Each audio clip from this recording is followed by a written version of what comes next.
Cinema కార్యక్రమాలు, pre release ఈవెంట్లు, ఇంటర్వ్యూలలో మాట్లాడుతూ నటీనటులు ఓవర్గా కామెంట్స్ చేస్తున్న ఘటనలు ఇటీవల చోటు చేసుకుంటున్నాయి. ఆ తర్వాత సైలెంట్ గా సారీ చెప్పేయటం పరిపాటిగా మారింది. ప్రముఖ నటుడు రాజేంద్ర ప్రసాద్ అయితే ఇటీవల నోరు జారటం అలవాటుగా మారింది. గతంలో డేవిడ్ వార్నర్ ని కొడుకు రే అంటూ వ్యాఖ్యానించి అనవసరంగా చిక్కుల్లో పడ్డారు. మళ్ళీ ఇప్పుడు మరోసారి పబ్లిక్ గా పెగ్గేసి వాగుతున్నారా అనే డౌట్ రావటంలో సందేహం లేదనేలా ప్రవర్తించారు. ఏకంగా మరో నటుడిని బూతులు తిడుతూ నటీనటులందరి ముందు కామెంట్స్ చేయటం సినీ వర్గాల్లో తీవ్ర చర్చనీయాంశంగా మారింది. తాజాగా ఎస్వి కృష్ణారెడ్డి జన్మదిన వేడుకలు నిర్వహించారు. ఆ వేడుకకు రాజేంద్ర ప్రసాద్ వెళ్లారు.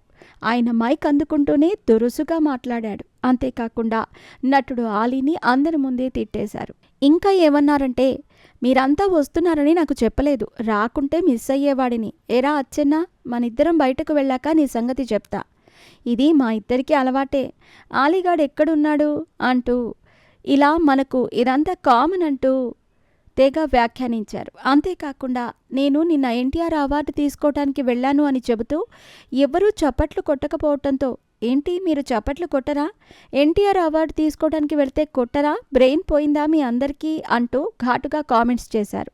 మధ్యలో మురళీమోహన్కు చెబుతూ, నేను అడిగి మరీ కొట్టించుకోవటం ఏంటన్నయ్యా, కొట్టకపోతే నీకు సిగ్గులేనట్టు అంటూ అసభ్యకరంగా మాట్లాడారు రాజేంద్ర ప్రసాద్. దీంతో ఇప్పుడు ఆయన చేసిన కామెంట్స్ ఇప్పుడు సోషల్ మీడియాలో వైరల్ అవుతున్నాయి. రాజేంద్ర ప్రసాద్ క్షమాపణలు చెప్పాలంటూ కామెంట్స్ చేస్తున్నారు.